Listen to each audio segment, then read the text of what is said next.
Hi, and welcome to the Men on the Path to Love podcast, the anxiety and depression episode. I'm Bill Simpson, your host. I coach men who are struggling in relationship, how to communicate effectively, build trust, and deepen intimacy so that they can be the best version of themselves in relationship and live the life they love. Two of the most common mental health conditions that I see in my practice are anxiety and depression. Some folks have anxiety, some have depression, and some actually have both. In any case, it can have a big impact on a marriage or relationship. So what's the difference between anxiety and depression? I get that a lot. Well, here's a quote that oversimplifies the difference. It's attributed to Chinese philosopher Lao Tzu. He says, if you are depressed, you're living in the past. If you are anxious, you are living in the future. If you are at peace, you are living in the present. Now, anxiety and depression can show up in different ways depending on the person. Generally speaking, I can give you some of the main differences.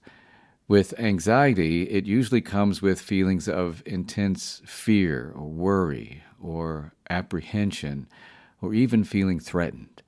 With depression, it usually comes with feelings of sadness, emptiness, hopelessness, despair, the lack of motivation or lack of interest of what they used to enjoy. With anxiety, the focus is around that excessive worry, restlessness, irritability, avoidance behavior, and irrational or excessive fears. Some of the physical symptoms of anxiety can be a racing heart, trembling, shortness of breath, or a full-out panic attack, which can show up randomly and feel as intense as having a heart attack and various other symptoms. And a panic attack can be scary and confusing. With depression, the focus being on that ongoing feeling of sadness, the lack of interest or motivation. It can show up as a change in appetite, insomnia, or a shift in your sleep patterns.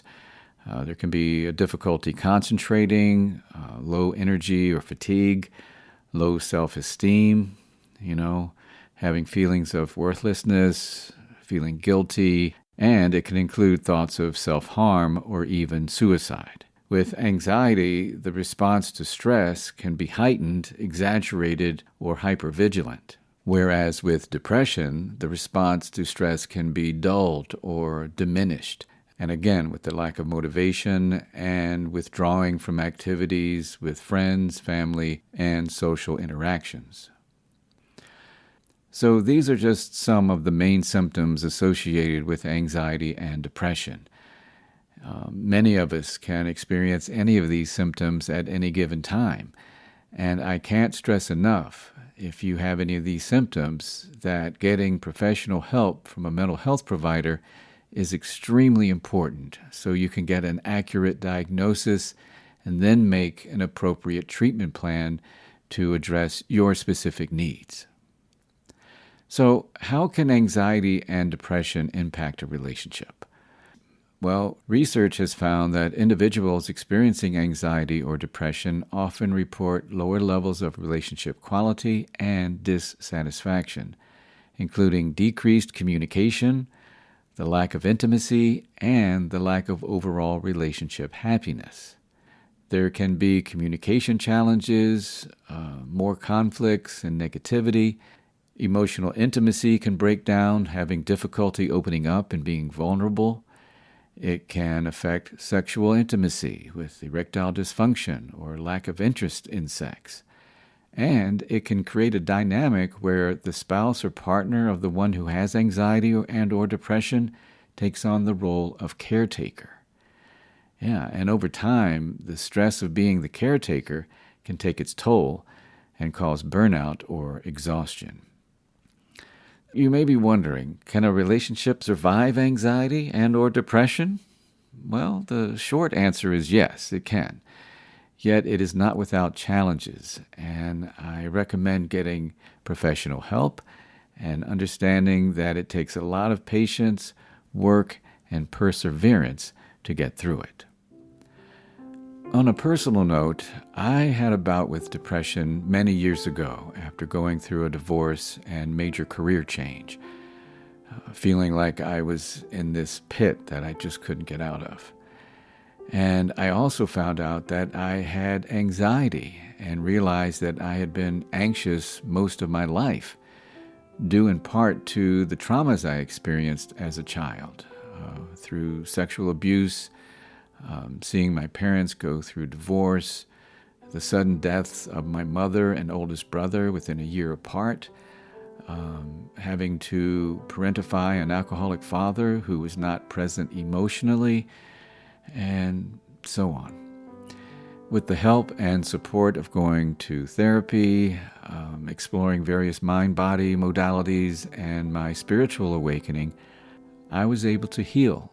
And frankly, I'm still healing from the impact that these events have had on my relationships and my life in general. So I know firsthand that it is possible to heal from anxiety and depression.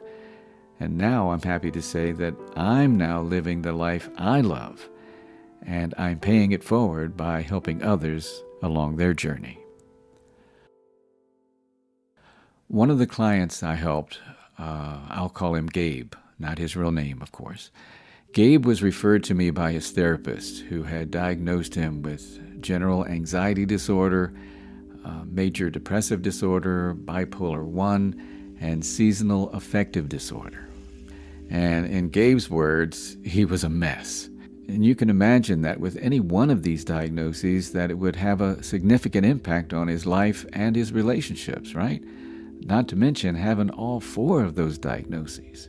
Well, by the time Gabe had gotten to me, he had done a lot of work with his therapist, and he was taking meds to help keep his mood regulated. His partner, Gina, not her real name, was very supportive.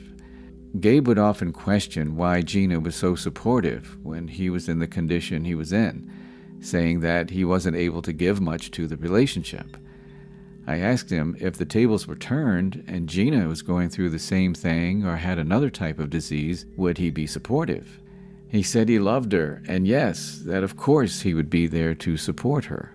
Then I was like, well, then let her be there for you, right? And he got it. And he also realized that it was his depression talking, the self-loathing part of him, and frankly, the anxiety, too, of possibly losing Gina. And I have to say, the relationship didn't start off that way. And I probably should give you some background.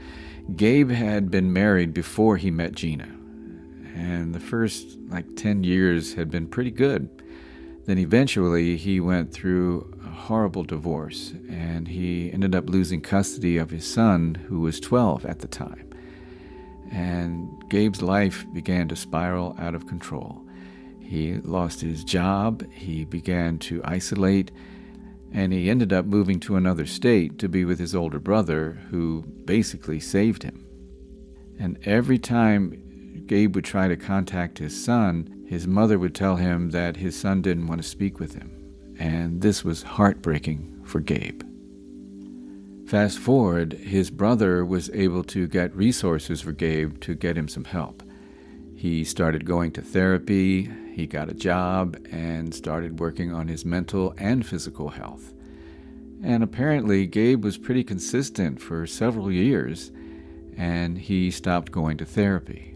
Well, when he met Gina, he was in a relatively good place. They fell in love, and they were having a great time together. Gina was a social worker and had a very caring heart. And as time went by, she started noticing Gabe's mood would often shift.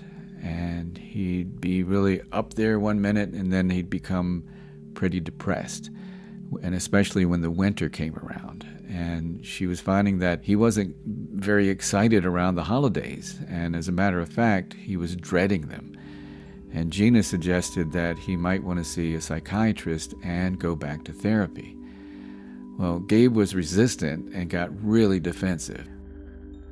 Eventually, the relationship began to really suffer. Gabe was isolating. He was holding back his feelings from Gina. There were a lot of arguments and misunderstandings, and no matter what Gina said or did, she just couldn't get through to him. And she ended up feeling like she was walking on eggshells around him. One day, Gina got firm with Gabe and put the relationship on the line. She told him that she loved him very much and that it was either he go back to therapy or the relationship as they knew it was over. Often ultimatums don't work and can backfire. Yet in this case, Gabe realized that he had gotten through this kind of thing before and that he didn't want to lose Gina. He decided to go back to therapy. That's when he got the diagnoses. He started taking meds to help stabilize his mood. Gina was very supportive because she saw how sincere Gabe was to working on himself and the relationship. When Gabe came to me, we started to work on self-compassion for all that he had been through, especially being estranged from his now adult son for years. Self-compassion, too, for what he was going through at the time, with all the diagnoses. We also worked with mindfulness techniques to help him in responding to his thoughts and his feelings. We practiced mindful communication strategies to help him in how he talked to Gina. We also worked on his sleep hygiene, and Gabe started meditating and taking yoga classes to help with relaxation, focus, and getting some exercise. And again, Gina was very supportive. She had educated herself about Gabe's conditions and was able to offer empathy and encouragement. They worked together to establish healthy coping mechanisms and strategies to get through their rough times. They worked on recognizing and respecting each other's boundaries and especially the triggers, creating a safe space and understanding for each other. Over time, their relationship transformed into a really healthy partnership. And while their journey hasn't been easy, Gabe and Gina continue to persevere. With their commitment to each other and their mutual growth and the long term of the relationship, Gabe's mental health issues no longer dominated their relationship. They did it and continue to do it together. A powerful journey of commitment to healing, to build a deeper and resilient connection. So a relationship can survive anxiety and or depression, or any mental or physical health issue for that matter. It comes down to commitment. Nothing happens until you commit, right? Commitment to open and mindful communications, to compassion, to understanding, to patience, and a commitment to seeking professional help and doing the personal growth. And of course, commitment to that long term, the long run of the relationship. And I got to keep it real. Sometimes it doesn't work. And the impact of anxiety and depression or any mental health issue can just be too much. And coming to that realization is valid. And with that realization, you can still come to a compassionate and understanding resolve. No shame. All right, so let me wrap this up on a positive note with a quote from an unknown source that says, "In the face of anxiety and depression, the bonds of love become even more essential, offering strength, comfort, and a glimmer of hope." That's right, always keep hope alive. And that will bring this episode to an end.